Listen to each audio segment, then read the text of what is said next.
సమయంలో మనం బైబిల్ పట్టుకొని బైబిల్ పట్టుకుందాం.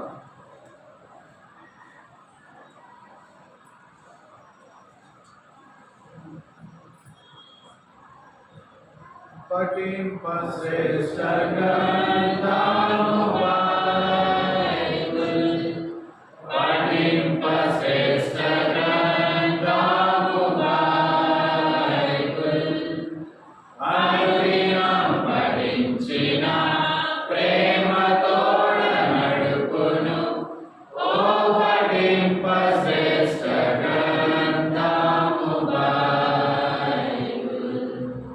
The best book to read is the Bible.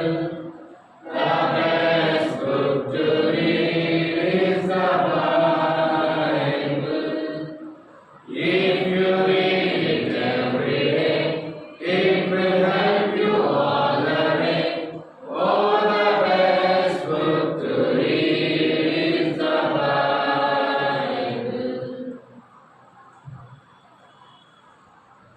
సమయంలో కొరింథీయులకు రాసిన మొదటి పత్రిక 11వ అధ్యాయం 23 నుంచి 37 వరకు మార్చి చదువుకున్నాం. కొరింథీయులకు రాసిన మొదటి పత్రిక 11వ అధ్యాయం 23 నుంచి 37 వరకు మార్చి చదువుకున్నాం. నేను మీకు అప్పగించిన దాన్ని ప్రభువును పొందితిని. ప్రభువైన యేసు తను అప్పగింపబడిన రాత్రి ఒక రొట్టెనెత్తుకొని కృతజ్ఞతాస్తుతులు చెల్లించి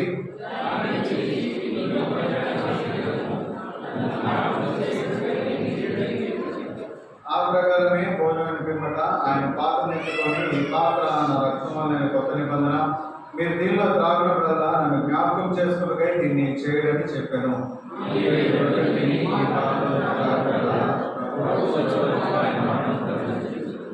కాబట్టి ఎవడు అయోగ్యముగా ప్రభు యొక్క రొట్టెను తినను లేక ఆయన పాత్రతోంది త్రాగను వాడు ప్రభు యొక్క శరీరం గొచ్చు రక్తం గొచ్చు అపరాధి అగును.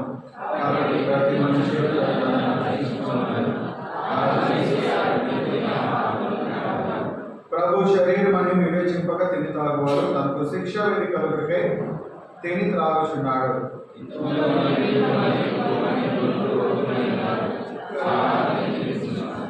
అయితే మళ్ళా మనమే విమర్శించుకునే ఎడల తీర్పు పొందకపోదు. ప్రార్థన చేస్తున్నాం.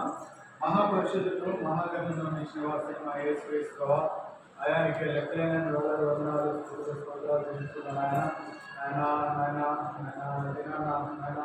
మమ్మల్ని శ్రేష్ఠమైన సమయంలో తీసుకుని వచ్చారు. దాన్ని బట్టి వందనాలు స్తోత్రాలు చెల్లిస్తున్నాను. ఆయన మీ శరీరంలో రక్తంలో చేరే కొడుకు ఆయన మమ్మల్ని సరిచేసుకుని ఆయన మీరు ఇచ్చిన లేఖ భాగాలు బట్టి నేను మీ ద్వారా వందనాలు స్తోత్రాలు చెల్లిస్తున్నాను. ఆయన చదువు లేఖ భాగాల ద్వారా ఆయన మమ్మల్ని పరీక్షించుకొని సరి చేసుకొని ఆయన యోగ్యమైన రీతిలో ఆయన చేయడానికి సహాయం దయచేయండి. ఆయన మీ కోరికగా వాడుకోండి. మీరు నడిపించండి. ఏసునామమున ప్రార్థిస్తున్నాం తండ్రి. ఆమేన్.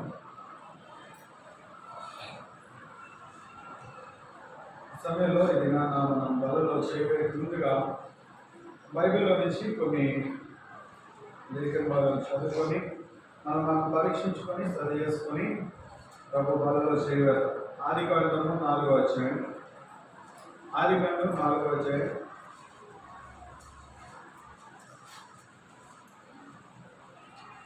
3-4 వచనాలు వివరించబడింది. కొంతకాలమైన తరువాత కయీను పంట పొలంలో కొంత యెహోవాకు అర్పణగా తెచ్చాడు. హేబేలు కూడా తన మందలో తొలిచూలు పుట్టిన వాటిలో పొగిన వాటిని కొని తెచ్చాడు. యెహోవా హేబేలును అతని అర్పణను లక్ష్యపెట్టాడు. కయీనును అతని అర్పణను లక్ష్యపెట్టలేదు. ఇక్కడ మనం కయీను హేబేలు గురించి మనం చాలాసార్లు చూసాము. ఆరాధన వర్తమానాలు చూసాము. అయితే నిన్న నా బలవర్తమానంలో ఎందుకు అని మనం చూసుకున్నట్లయితే మనం సరి చేసుకోవడానికి. అయితే ఏంటి వారి టాపిక్ అని మనం చూసుకున్నట్లయితే సిన్ రిపెంటెన్స్ అంటే పాపము పశ్చాత్తాపం. ఈ రెండింటి మధ్యన డిఫరెన్స్ మనం చూసుకుందాము. అయితే ఇక్కడ ఎవరున్నారు? పాపం చేసి రిపెంట్ కాని వాళ్ళు కొంతమంది ఉన్నారు, రిపెంట్ అయిన వాళ్ళు కొంతమంది ఉన్నారు. అయితే ఇక్కడ మనం చూసుకున్నట్లయితే ఈ కయీను హేబేలు జీవితంలో మనం చూసుకున్నట్లయితే ఇక్కడ కొంతకాలమైన తర్వాత కయీను పొలం పంటలో కొంత యెహోవాకు అర్పణగా తెచ్చాను. హేబేలు కూడా మందలో తొలిచి పుట్టిన వాటిలో క్రొవ్విన వాటిని కొన్ని తెచ్చి యెహోవా హేబేలు అతని అర్పణను లక్ష్యపెట్టాను, కయీను అతని అర్పణను లక్ష్యపెట్టలేదు. ఇక్కడ ఈ కయీను అర్పణను లక్ష్యపెట్టలేదని మనం చూస్తున్నాం. అది ఏంటి అని అంటే దేవునికి ఇష్టం లేని అర్పణను ఆయన తీసుకురావడం వల్ల ఏం చేయాలి? దేవుడు అది అంగీకరించాల. దాన్ని బట్టి ఏమైంది అక్కడ?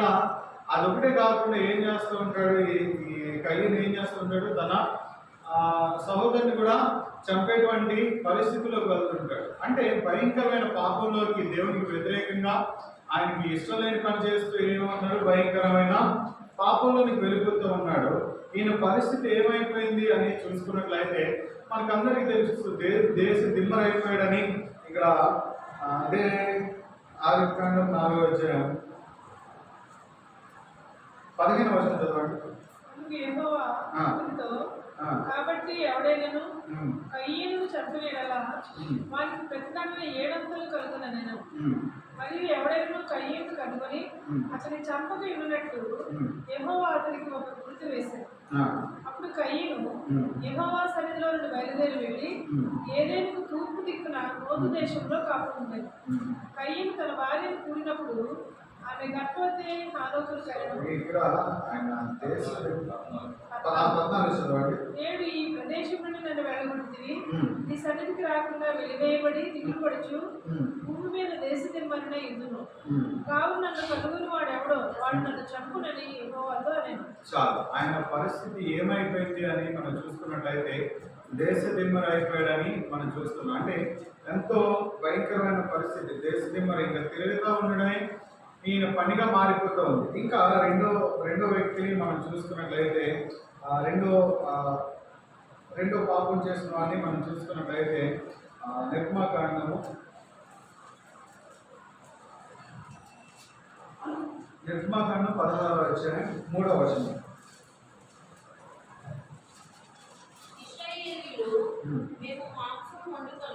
ఉన్నది యొక్క కూర్చుండి కొద్దిగా ఆహారం తినినప్పుడు యెహోవా చేతి వలన ఎలా చంపుకోతిని ఈ సర్వ సమాజమును అందరి చేత చంపుటకు ఈ అరణ్యములోనికి మమ్మను అక్కడ నుండి తోడుకుని వచ్చిందిరని వారితో అనగా ఇక్కడ ఇశ్రాయేలీల గురించి మనం చూస్తున్నాం. ఇశ్రాయేలీలు చేసిన పాపం ఏంటి అని మనం చూసుకున్నట్లయితే దేవునికి వ్యతిరేకంగా సనుక్కోవడం. అంటే ఇక్కడ మోషేకి వ్యతిరేకంగా, అంటే దేవునికి వ్యతిరేకంగా ఏం చేస్తున్నారు, వీళ్ళు సనుక్కుంటూ ఉన్నారు. ఏమని, అక్కడి నుంచి మమ్మల్ని బయటికి తీసుకొని వచ్చేసాం. అక్కడైతే మాకేముండేది, చక్కగా తినడానికి మంచిగా మాంసం ఉండేది.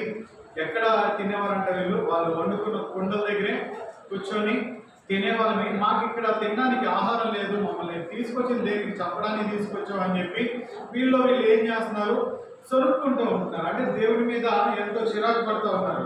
అదొకటే కాదు, ఈ ఇశ్రాయేల్ పరిస్థితి ఏంటి అని మనం చూసుకున్నట్లయితే 17:3 కూడా చదవండి. 17:3 అక్కడ ప్రజలు నీళ్ళు లేక తప్పుకొని మోషే మీద సనుగుచు, ఇదెందుకు అమ్మును మా పిల్లలను మా పశువులను చేత చంపుటకు ఐగుప్తులో నుండి ఇక్కడ తీసుకుని వచ్చేవారు. చాలు. ఇక్కడ ఏం చేస్తున్నారు, మళ్ళీ నీళ్లు లేవని చెప్పి మళ్ళీ మోషే మీద సనుక్కుంటూ ఉన్నారు. అంటే దేవునికి ఇష్టం లేని పని చేస్తూ ఉన్నారు. అందుకని ఏమనంటారు వీళ్ళు, మమ్మల్ని అక్కడి నుంచి ఎందుకు తీసుకొచ్చావు, నీళ్ళు లేకుండా మమ్మల్ని చంపడానికి తీసుకొచ్చావు అని చెప్పి ఇక్కడ మళ్ళీ తిరిగి ఈయన మీద సొనుక్కునేటువంటి పరిస్థితి. అయితే ఈ మొత్తం ఏంటంటే దేవునికి ఎంతగానో వ్యతిరేకంగా ఉన్నటువంటి జీవితం ఏందని మనకి తెలుస్తూ ఉంది. అయితే వీళ్ళలాంటి వాళ్ళ పరిస్థితి ఏమైంది అని మనం చూసుకున్నట్లయితే హెబ్రీయులకు రాసిన పత్రిక 3వ అధ్యాయం 17వ వచనం చదవండి.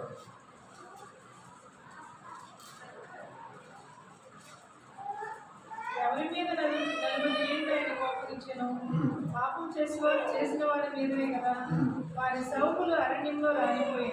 చాలు. ఇక్కడ ఎవరి మీద 40 ఏండ్లు ఆయన కోపగించుకున్నాడు. 40 ఏండ్లు ఎవరి మీద కోపగించుకున్నాడు, ఇశ్రాయేలు మీద కోపగించుకుని ఉన్నారు. ఇంకా చూసుకున్నట్లయితే పాపం చేసిన వారి మీద కదా, వారి శవములు అరణ్యములో రాలిపోయాను. దేవునికి వ్యతిరేకంగా వెళ్ళిన వాళ్ళ పరిస్థితి ఏమవుతుందంటే వాళ్ళ శవాలు రాలిపోతాయని మనం చూస్తున్నాం. శవాలు రాలిపోవడం అంటే బతికున్న మనిషి రాలిపోవడం కాదు, శవం అంటే వాళ్ళు బతికుంటుండగానే శవం అయిపోతూ ఉంటారు. అంటే ఆహారం లేక, తినడానికి లేక వీళ్ళు ఉన్న ప్రదేశం ఏంటంటే అరణ్యం. అలాంటి అరణ్యంలో వీళ్ళ పరిస్థితి ఏమైపోతుంది, ఎలా అయిపోతున్నారంటే శవాలు రాలిపోతున్నాయి. ఎందుకు అంటే దేవునికి వ్యతిరేకంగా ఉండడం ద్వారా. ఇంకా ఇంకో వ్యక్తిని మనం చూసుకున్నట్లయితే మత్తయి సువార్త 26వ అధ్యాయం.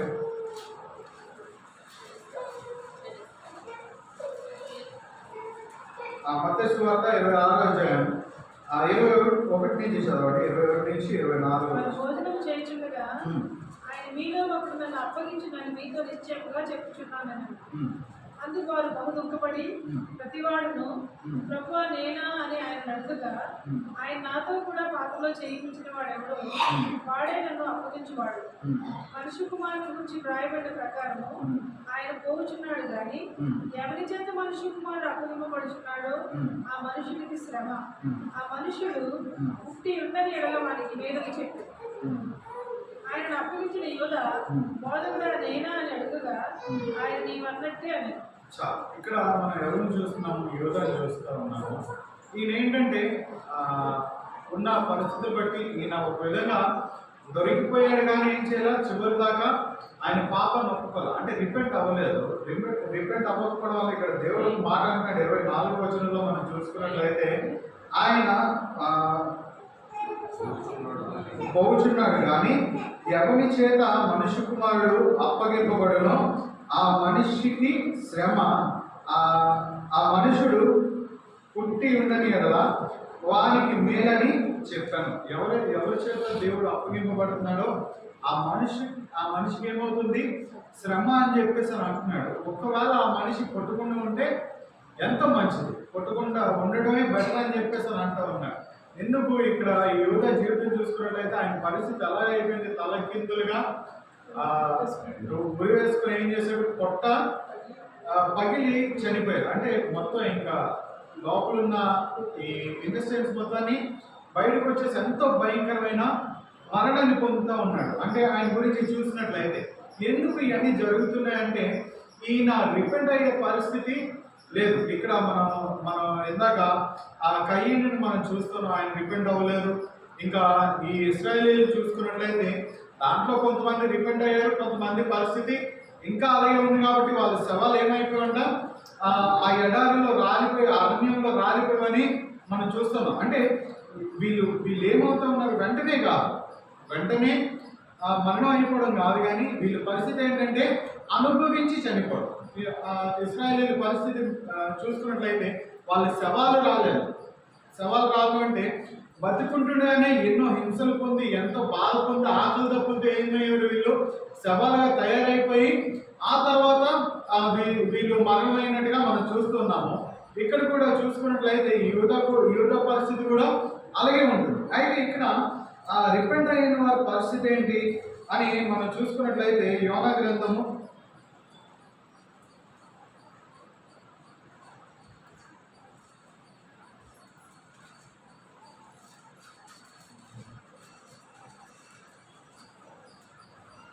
2వ అధ్యాయం 2వ వచనం. నేను ఉపద్రవంలో ఉండి యెహోవాకు మనవి చేయగా ఆయన నాకు ప్రత్యుత్తరం ఇచ్చాడు. పాతాళ గర్భంలో నుండి నేను కేకలు వేయగా నీవు నా ప్రార్థనను అంగీకరించి ఉన్నావు. ఇక్కడ చూసుకున్నట్లయితే యోనా గురించి మనకి ఎంతగానో క్లియర్గా తెలుసు. ఏం చేయలేదు, దేవుని మాటకు ఒబే అవ్వకుండా ఉన్నాడు. అంటే ఈయన ఎక్కడికి వెళ్ళాలి, నినివే వెళ్ళాలి. ఏం చేశాడు, తర్షీషుకి వెళ్ళే వాడని ఎక్కాడు. అయితే దేవుడు ఎలాగైనా ఈయన తీసుకెళ్ళాలి. కాబట్టి ఏమైంది, ఈయన పరిస్థితి ఎలా అయిపోయిందంటే చేప కడుపులో ఉండి ఇక్కడ చూసినట్లయితే నేను ఉపద్రవంలో నుండి యెహోవాకు మొరపెట్టగా ఆయన నాకు ప్రత్యుత్తరం ఇచ్చాను. ఆయన ఆ నినివే వెళ్ళి ప్రభా నేను వీళ్ళకి ఎలా ప్రీచ్ చేయాలి, ఎలాగా నేను ఇక్కడ నీ పరిచయం చేయాలని చెప్పి ఎంతో కంఫర్టబుల్గా ప్రార్థన చేసి ఉండొచ్చు. కానీ ఈయన ఎక్కడి నుంచి ప్రార్థన చేస్తున్నాడు, నేను ఉపద్రవంలో ఉండి యెహోవాకు మనవి చేయగా ఆయన నాకు ప్రత్యుత్తరం ఇచ్చి పాతాళ గర్భంలో నుండి నేను కేక వేయగా నీవు నా ప్రార్థన అంగీకరించున్నావు. ఈయన ఏం చేస్తున్నాడు, పాతాళ గర్భంలో నుంచి ఎంతో డెప్త్లో నుంచి ఆయనకి కంఫర్టబుల్ లేని ప్లేస్ నుంచి ఏం చేస్తున్నాడు, ఈయన ఎంతగానో గట్టిగా కేకలు వేస్తూ ప్రార్థన చేస్తూ ఉండగా ఏం చేశాడు, దేవుడు ఆయన ప్రార్థనను వింటూ ఉన్నాడు. అయితే ఇక్కడ ఈ ప్రార్థన ఇక్కడ చాలా సింపుల్గా చూపించారు, కానీ ఇంకా డెప్త్కి వెళ్తే తర్వాత కొంతమంది ప్రార్థనలు ఉన్నాయి. అంటే రిపెంట్ అయ్యే ప్రేస్ చాలా ఉన్నాయి. ఇంకో వ్యక్తిని మనం చూద్దాం.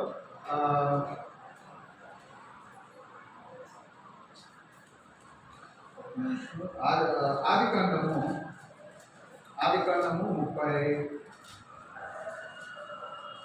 32వ అధ్యాయం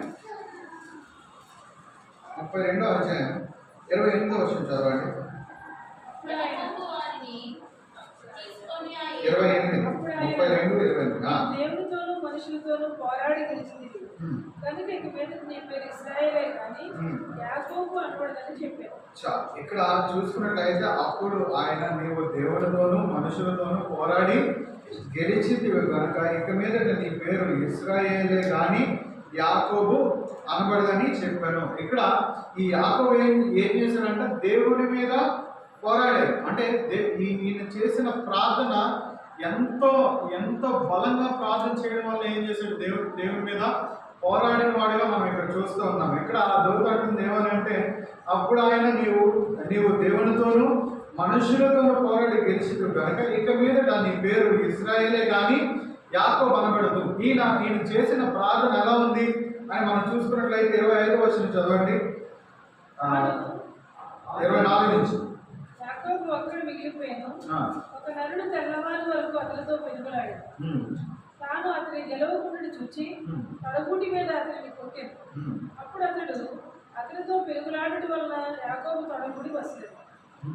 చాలు. ఇక్కడ ఈ యాకోబు ప్రార్థన ఎలా ఉందంటే ఆ దేవుడితో ఉంటుండగా అక్కడ ప్రార్థన చేస్తూ ఉన్నాడు. ఏం చేశాడు, కాలు పట్టేసుకొని ఆ ప్రార్థన చేస్తూ ఉంటే తెల్లవారుతో ఉంది, వెళ్ళిపోవాలి, ఆ దూత వెళ్ళిపోవాలి. కానీ ఏం చేయాలి, ఈయన ఆయన కాలు వదలట్లే. ఇక్కడ ఏం చేస్తున్నాడు, ఇక్కడ అతను అతన్ని గెలవకుండుట చూసి తొడగూటి మీద అతనిని కొట్టాను. తొడగూటి మీద ఆయన కొట్టినప్పుడు ఏమైందంటే తన తొడగు ఆ కాలు ఏదైతే ఉందో వసిలిపోయిందని మనం చూస్తున్నాం. అంటే అంత ప్రార్థన విషయంలో అంత భయంకరంగా మనం ప్రార్థన చేసేవారు కూడా. మనం చేసిన పాపం విషయంలో రిపెంట్ అయ్యేటప్పుడు ఎంతో బాధంగా మనం ప్రార్థన చేసేవారంగా ఉండాలి. ఏదో సింపుల్గా మనం ప్రార్థన చేస్తున్నామంటే ఇక్కడ అయ్యేది కాదు. ఇక్కడ ఏం చేస్తున్నాడు, ఆయన తొడగూడు వసిలిపోయిన ఏం చేయాలి, ఆయన విడిచిపెట్టాల. ఆయన ఎప్పుడైతే మళ్ళీ తిరిగి ఈయన ప్రామిస్ చేస్తున్నాడో అప్పుడు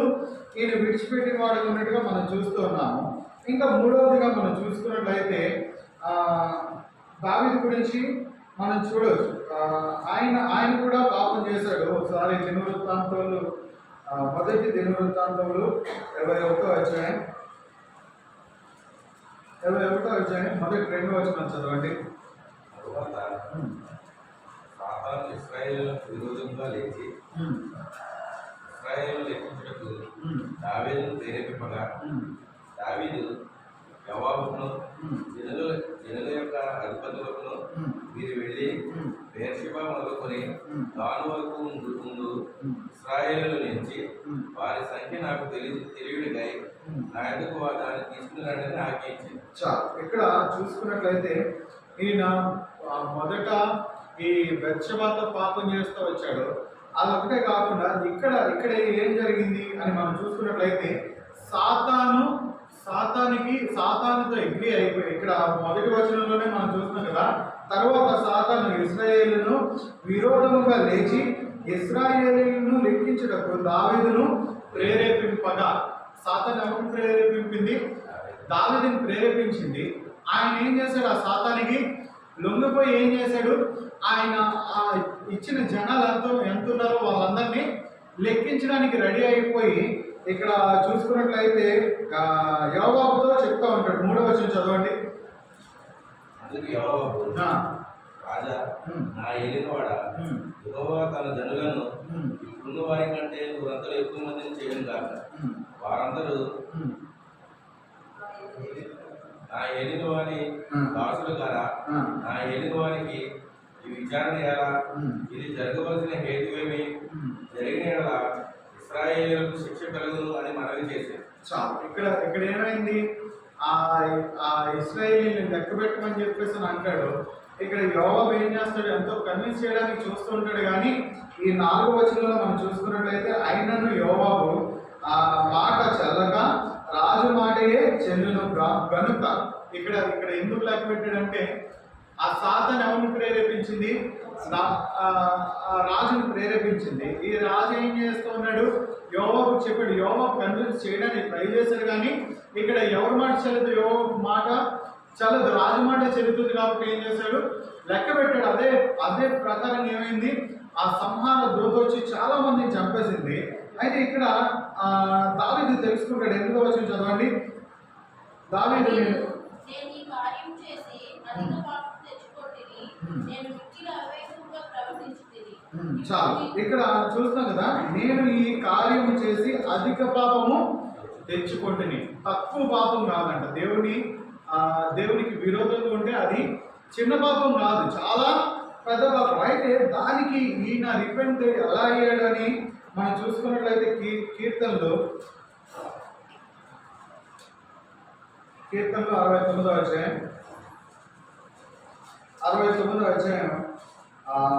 2వ వచనం నుంచి చెప్పండి.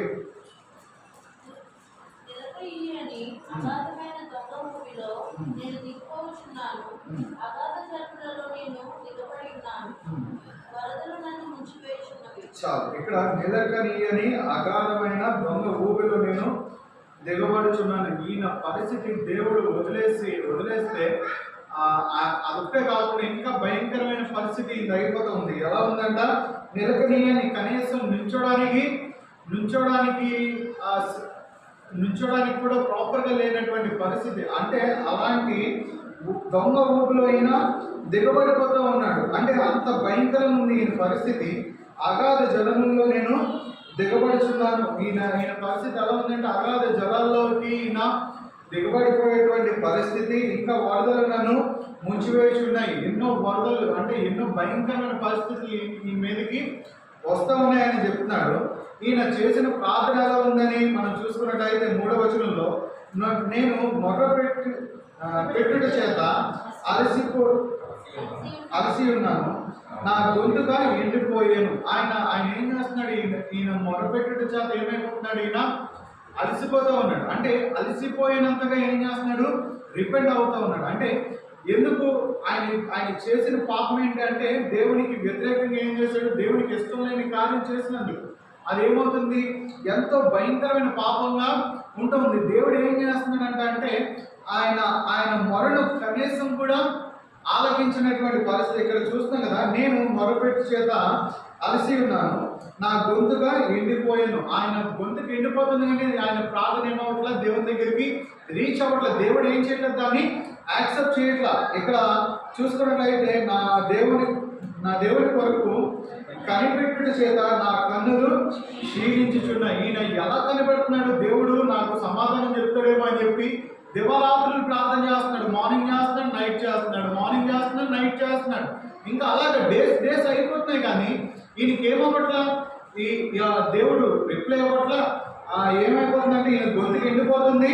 అదొకటే కాకుండా ఈయన కన్నులు కూడా ఏమైపోతున్నాయంట?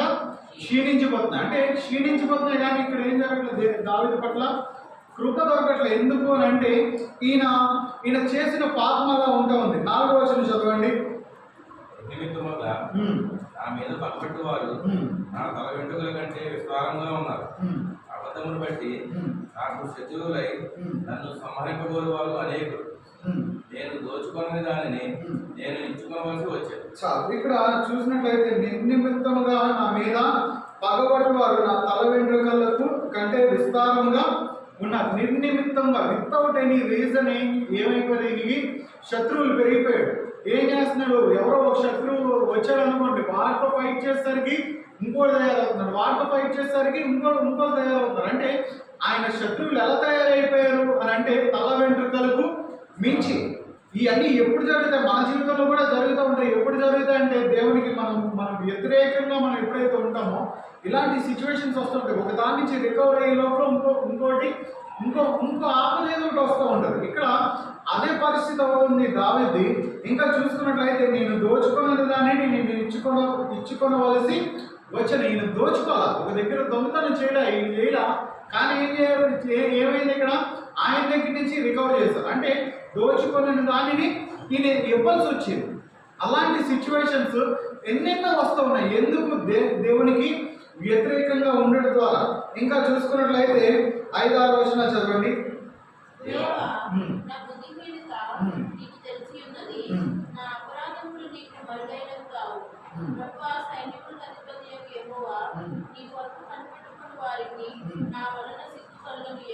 చాలు. ఇక్కడ చూసుకున్నట్టు 5లో మనం చూస్తున్నాం కదా, దేవా నా బుద్ధిహీనత నీకు తెలిసి ఉన్నది. నేను ఎంత బుద్ధి లేని పని చేశాను ప్రభా, నా స్థితి ఏంటో నీకు తెలుసు అని చెప్పి ఏం చేస్తున్నాడు? ఈయన ఎంతో బతిమాలుకుంటూ ఉన్నాడు. ఈయన చేసిన ప్రార్థన లేదా ఈయన రిపెంట్ అయిన పరిస్థితి నార్మల్గా జరగలే. ఈయన ప్రార్థన చేయడం ద్వారా ఈయన గొంతుకు ఎండిపోతూ ఉంది. దివారాత్రులు ఈయన ప్రార్థన చేస్తూనే ఉన్నాడు కానీ దేవుడు వినట్లా. లేదంటే ఈయన కళ్ళు క్షీణించిపోతున్నాయి కానీ దేవుడు ఈయన పట్ల కనికరం చూపట్లా. ఎందుకు అని అంటే ఆయన చేసిన పాపం దేవునికి వ్యతిరేకంగా ఉన్నందుకు. ఒకసారి చూసుకున్నట్లయితే కీర్తనలు 40వ అధ్యాయం,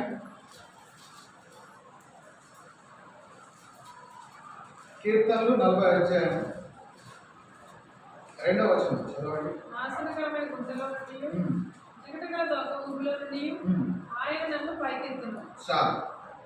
ఇంకా నా పాదములు బండ మీద నిలిపి నా అడుగులు స్థిరపరిచారు. చాలు. ఇక్కడ దావీదు ఆరాధిస్తూ ఉన్నాడు. దేనికి ఆరాధిస్తున్నాడంట? దేనికి ఆరాధిస్తున్నాడు?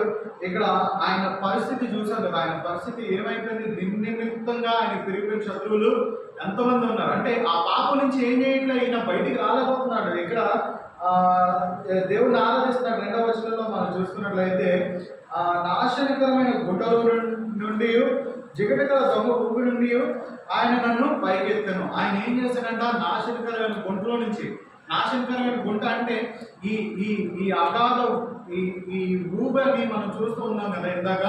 ఆ ఊబిలో పడిపోయిన వాళ్ళు ఏం ఈజీగా బయటికి రాలేదు. అలాంటి పరిస్థితి నాది ప్రభా, అలాంటి దగ్గర నుంచి నన్ను బయటికి తీసుకొచ్చామని దేవుణ్ణి ఎంతో చక్కగా ఆరాధిస్తూ ఉన్నాడు.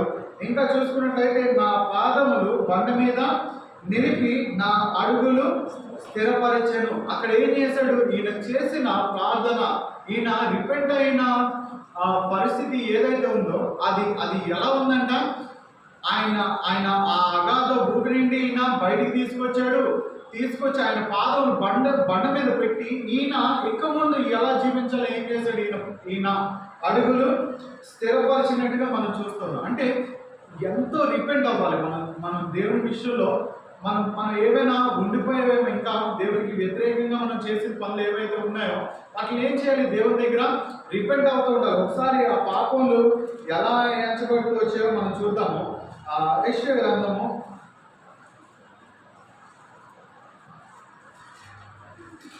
59వ అధ్యాయం. యెషయా 59 2వ వచనం చదవండి.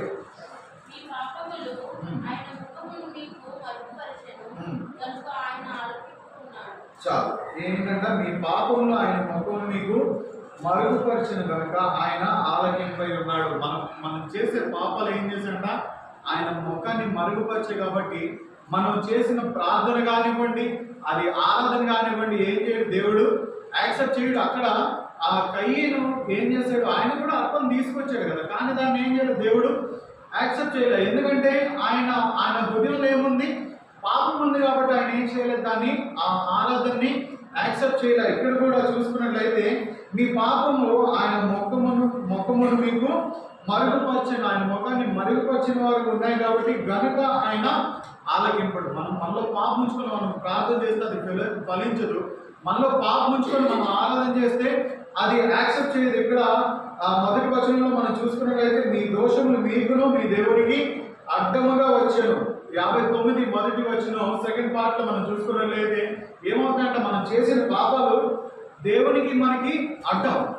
దేవునికి మనకి అడ్డం అంటే అడ్డు కూడా ఉండటం ద్వారా మనం చేసేది ఏది కూడా దేవుని దగ్గరికి రీచ్ అవ్వదు. కాబట్టి మనం ఏం చేయాలి? ఎంతగానో రిపెంట్ అవ్వాల్సిన పరిస్థితి ఉంది. ఇంకో విషయాన్ని మనం చూసుకున్నట్లయితే విలాప వాక్యములు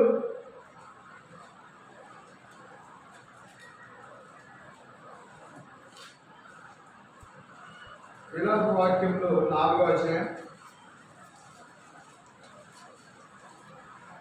6వ వచనం చదవండి. ఆ జనుల కుమారి చేసిన దోషము సొదొమ పాపం కంటే అధికం. చాలు. ఇక్కడ సొదొమలో పాపం చేసిన వాళ్ళు చాలా మందిని మనం మనకి తెలుసు. సొదొమ పాపం గురించి మనకు తెలుసు. బాలుడు మొదలుకొని ముసలివాడు వరకు ఏం చేస్తున్నారు? వాళ్ళు ప్రతి పాపంలో ఇన్వాల్వ్ అయిన వాళ్ళు. అంటే ప్రతి పాపంలో కూడా ఏం చేస్తున్నారు? వాళ్ళు ఇన్వాల్వ్ అయి ఉన్నారు. దానికంటే భయంకరమైన పాపం ఉందంట. ఇక్కడ చూసుకున్నట్లయితే నా జనుల కుమారి చేసిన దోషము సొదొమ పాపము కంటే అధికము. కుమారి అంటే ఎవరు? సంఘం. ఆ సంఘానికి చెప్తా ఉన్నాడు. ఏమని చెప్తా ఉన్నాడు? సంఘం ఏం చేస్తుంది? నా జనులు అంటే సంఘంగా ఉన్న మనమే ఏం చేస్తున్నామంట?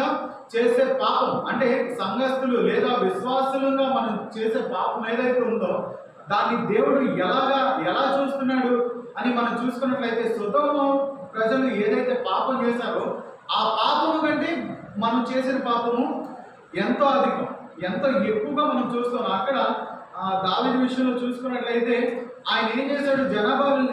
జనాలు లెక్కిస్తూ ఉన్నాడు. అదే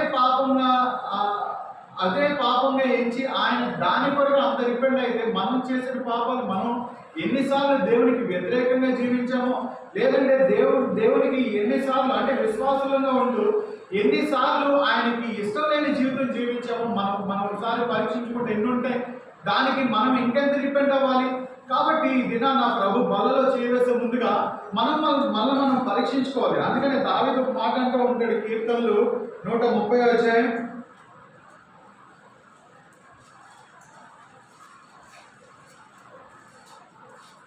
కీర్తనలు 130 చదవండి. ప్రభువా, నా ప్రార్థన 7 137.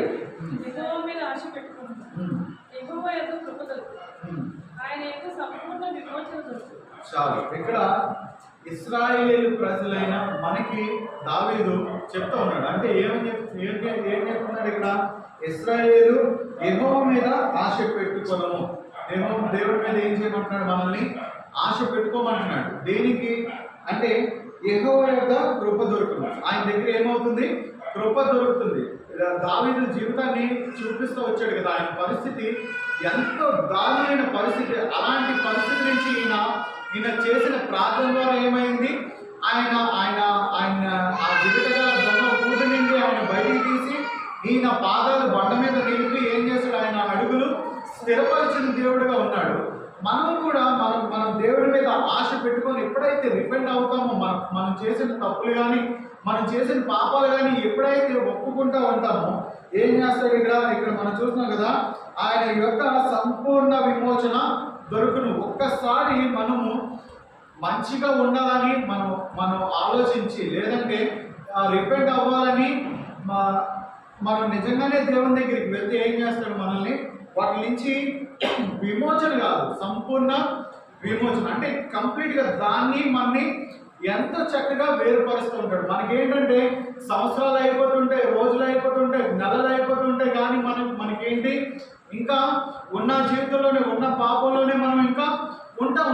కాబట్టి ఇది నా ప్రభు బలలో చేవేసే ముందుగా మనం సరి చేసుకోవాలి. అది మనం చేసే దేవునికి వ్యతిరేకంగా మనం చేసే ప్రతి పని ఒక విధంగా చూసుకున్నట్లయితే బైబిల్లో వాక్యం ఉంటుంది కదా, ఏమని?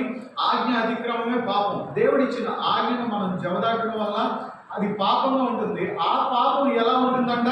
సొదొమ పాపం కంటే అధికంగా ఎంచబడుతూ ఉన్నది. అంటే సొదొమలో చేసిన పాపాలన్నిటికంటే ఆయన ఆజ్ఞను అతిక్రమించిన ద్వారా వచ్చే పాపం ఏమవుతుంది?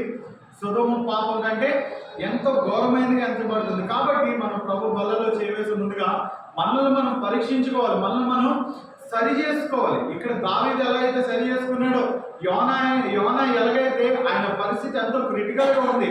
అంటే బయట నుండి ఎంత చక్కగా ప్రార్థన చేశాడేమో, ఆ చేప కడుపులో ఉండి కంఫర్ట్ లేని ప్లేస్ నుంచి ఏం చేస్తున్నాడు? ఈయన ప్రార్థన చేస్తూ ఉన్నాడు. దావీదు కూడా ఏం చేస్తున్నాడు? అగాధంలో ఉండి ఏం చేస్తున్నాడు? దేవునికి మొరపెట్టేవాడుగా ఉంటున్నాడు. ఇంకా మనం ఇంకా ఎవరిని చూస్తాం? ఒకసారి యాకోబుని చూస్తూ ఉన్నాం. ఆయన పరిస్థితి అంతే. ఏమైపోయింది? ఆయన తొడ గూడు వసిలిపోయినప్పటికీ ఏం చేయాలి? ఆయన విడిచిపెట్టాలి.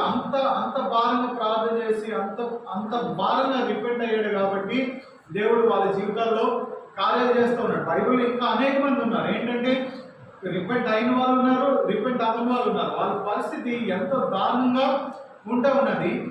ఎవరైతే వాళ్ళ పాపాలు ఒప్పుకుంటూ ఉంటారో ఏమైంది? వాళ్ళని దేవుడు జ్ఞాపకం చేసుకుంటూ ఉన్నాడు. అందుకనే దావీదు ఎంతో చక్కని టెస్టిమనీ ఇస్తున్నాడు. ఏమని చెప్తున్నాడు? ఆయన యొద్ద ఏమి దొరుకుతుందంట? కృప దొరుకుతుంది. ఎటువంటి పాపం చేయని, ఎటువంటి తప్పు చేయని నువ్వు ఎప్పుడైతే దేవుడి దగ్గర పశ్చాత్తాపడతావు, ఎప్పుడైతే మనం రిపెంట్ అవుతూ ఉంటామో దేవుడు మన పాపాల్ని క్షమించేవాడు ఉంటాడు, మన అడుగుల్ని స్థిరపరిచేవాడు ఉంటాడు. వాటిని ఎలా వేరుపరుస్తాడంట? మళ్ళీ అవి మన దగ్గర రాకుండా ఏం చేస్తారు? మనల్ని దూరపరుస్తారని చెప్తా ఉన్నాడు. కాబట్టి మనం ఈ దినాన ప్రభు బలలో చేయవేసే ముందుగా మనం పరీక్షించుకుందాం, మనం సరి చేసుకొని ప్రభు బలలో చేయవేద్దాం. దేవుడి వాక్యం దీవించుగాక.